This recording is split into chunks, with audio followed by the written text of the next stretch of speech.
Chers amis, bonjour et Shabbat Shalom. Nous allons étudier ensemble la paracha de Vaïra. Vaïra qui suit la paracha de l'Ech Locha. Nous sommes toujours dans le livre de Bereshit. Lisons le premier verset de cette paracha. Vaïra elav Hashem be'elone mamre ve'u yoshev petach ha'oel kechom hayom. Je vais traduire. L'Éternel se révéla à lui dans les plaines de Mamré, tandis qu'il était assis à la porte de sa tente dans la chaleur du jour. Plusieurs remarques par rapport à ce premier verset. Tout d'abord, dans la fin de la Sidra Lech Lecha, la Sidra précédente, nous avons laissé Abraham pratiquer la circoncision, la Brit Mila, sur lui-même, ainsi qu'à tous les gens de sa maison. Abraham avait 99 ans au moment de la Brit Mila, il est donc en convalescence de cette circoncision qui, évidemment, comportait un certain danger. Et il se trouve donc à la porte d'entrée et l'Éternel va se révéler à lui. Et Rachid explique, Levaker est acholé. Il vient, l'Éternel, rendre visite à un malade, à quelqu'un qui est souffrant, Abraham, et donc, Amar Rabbi Chama et Rabbi Hanina, Rabbi Chama, fils de Rabbi Hanina, nous explique, toujours dans Rashi, Yom Shishi, le Milato, Aya, c'était le troisième jour après la Brit Mila, le jour le plus dur de la convalescence pour la douleur, la souffrance, la cicatrisation. Uba Kadosh Baruch Hu Veshal Bishlomo, et Kadosh Baruch Hu est venu et il lui a posé des questions sur son état de santé. Donc nous apprenons ici un premier élément très important. La façon dont l'Éternel se comporte avec les hommes doit être un exemple pour les hommes. L'Éternel ici vient nous faire la mitzvah de Bikur Cholim, de venir visiter un malade, et bien à nous aussi de nous inspirer de l'attitude de l'Éternel et donc pour pouvoir également l'appliquer dans notre vie quotidienne. Donc l'Éternel vient rendre visite à Abraham et il se révèle à un endroit qui s'appelle les plaines de Mamré. Alors pourquoi la Torah donne-t-elle un nom à ces plaines et le nom de Mamré, qui est l'un des trois amis cananéens de Abraham, Eshkol, Aner et Mamré? Rachi, encore une fois, intervient et nous explique. Ou chez Natalo Etza Alamila, ce Mamré, c'est lui qui a donné un conseil sur la circoncision. Le Fichach Nigla Aleem Bechelko, c'est pourquoi il s'est dévoilé, l'Éternel s'est dévoilé à Abraham à un endroit qu'on appelle les plaines de Mamré, comme si la Torah voulait porter le nom de Mamré, lui rendre hommage par rapport à ce qu'il a fait. Qu'a-t-il fait? Il a donné un conseil à Abraham.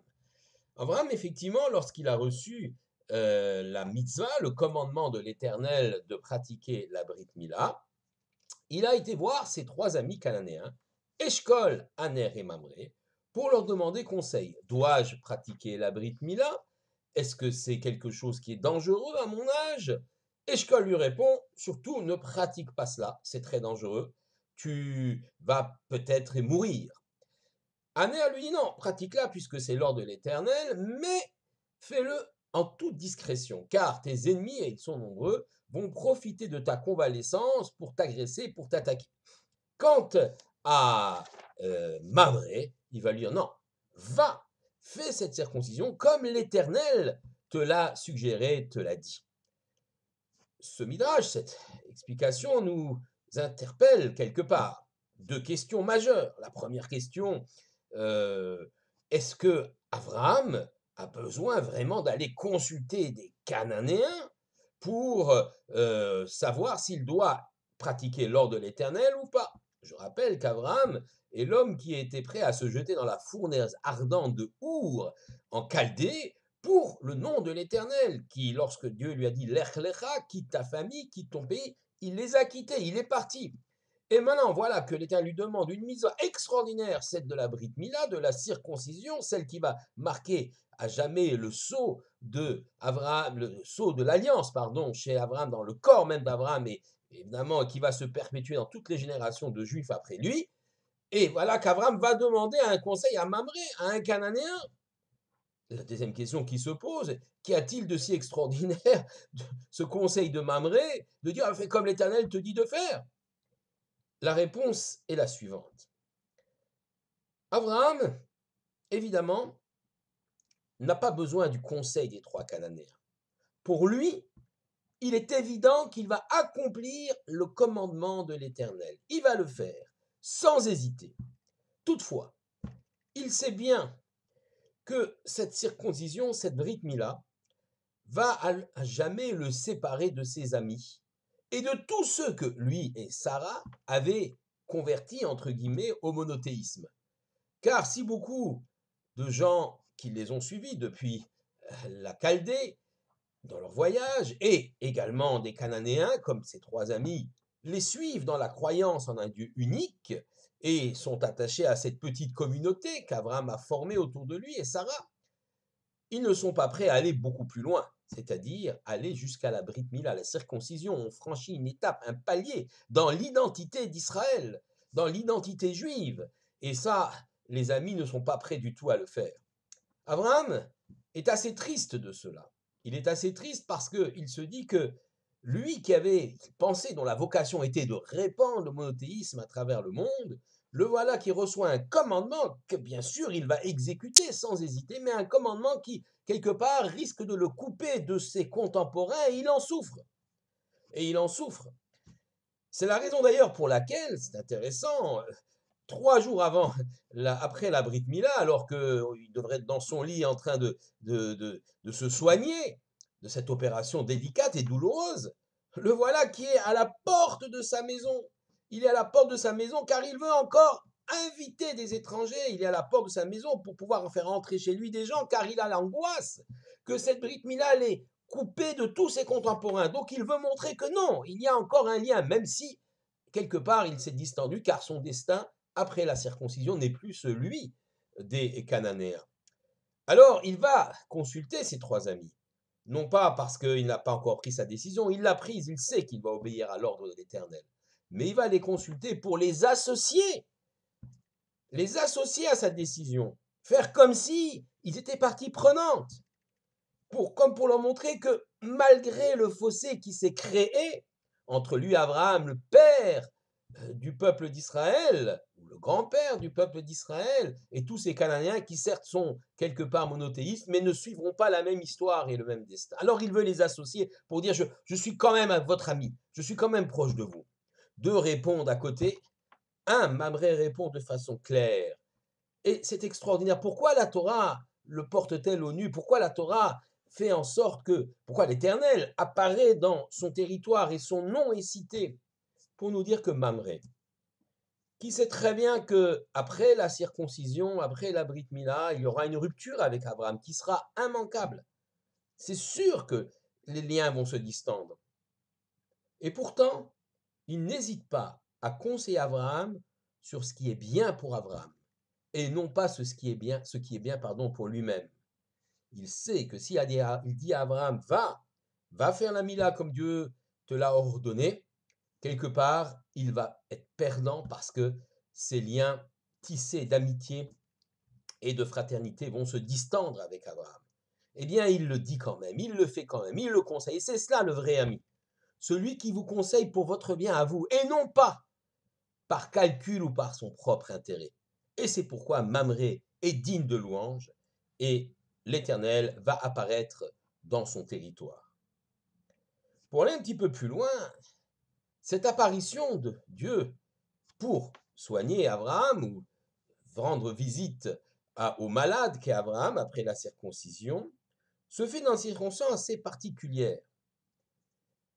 On voit qu'Abraham n'est pas en train de méditer, ne s'est pas isolé, au contraire, il est à la porte d'entrée de sa tente, essayant d'attirer quelques voyageurs pour accomplir cette mitzvah de Achnasat Ochim, de faire entrer des voyageurs, et il a bien sûr l'angoisse qu'il n'y ait personne qui passe.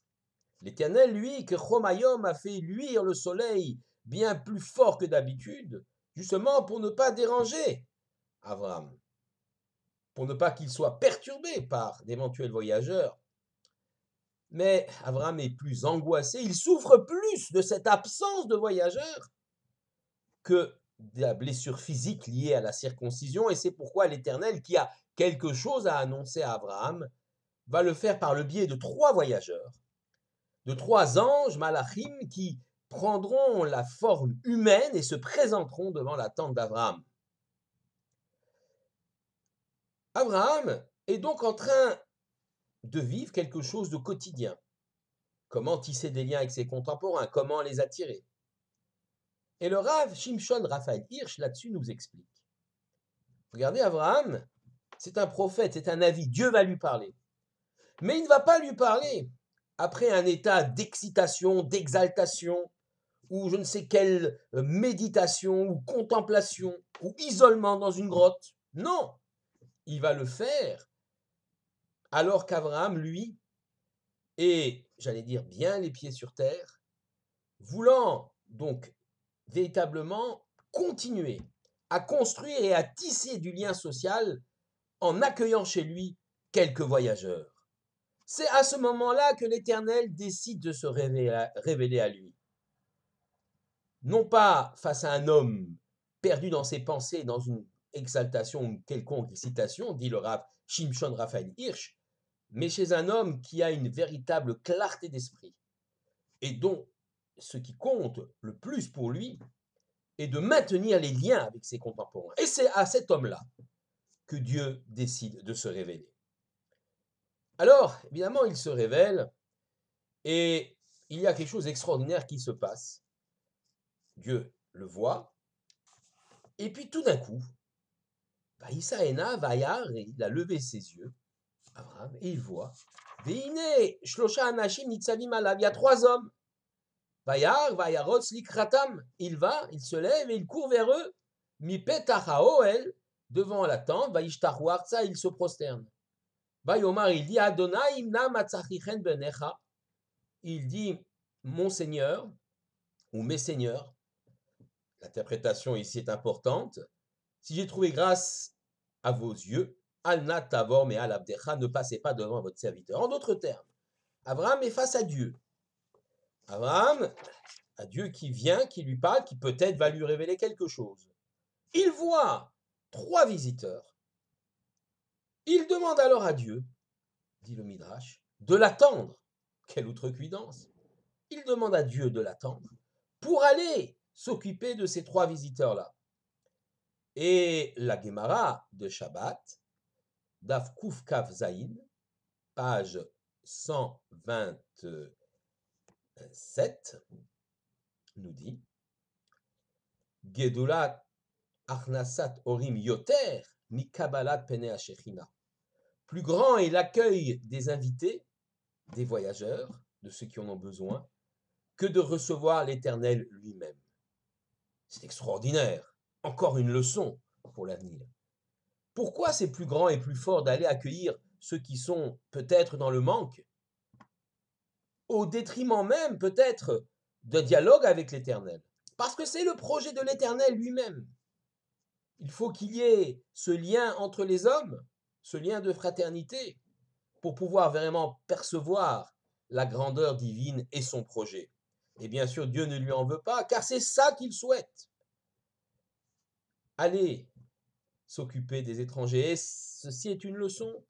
Parfois, il faut renoncer à peut-être une étude, à peut-être raccourcir sa prière, je ne sais pas. En tout cas, certainement, lorsque quelqu'un est dans le besoin, il faut aller s'en occuper. Gedola Achnasat Tochim, plus grande, est l'accueil des invités.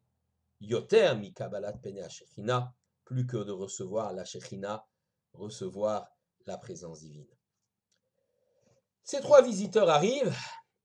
Évidemment, au début, Abraham pense qu'il s'agit de 3 êtres humains, 3 Arabes. Il va faire tout un nombre de choses. Il va leur laver les pieds parce que peut-être qu'il se prosterne à la poussière du désert.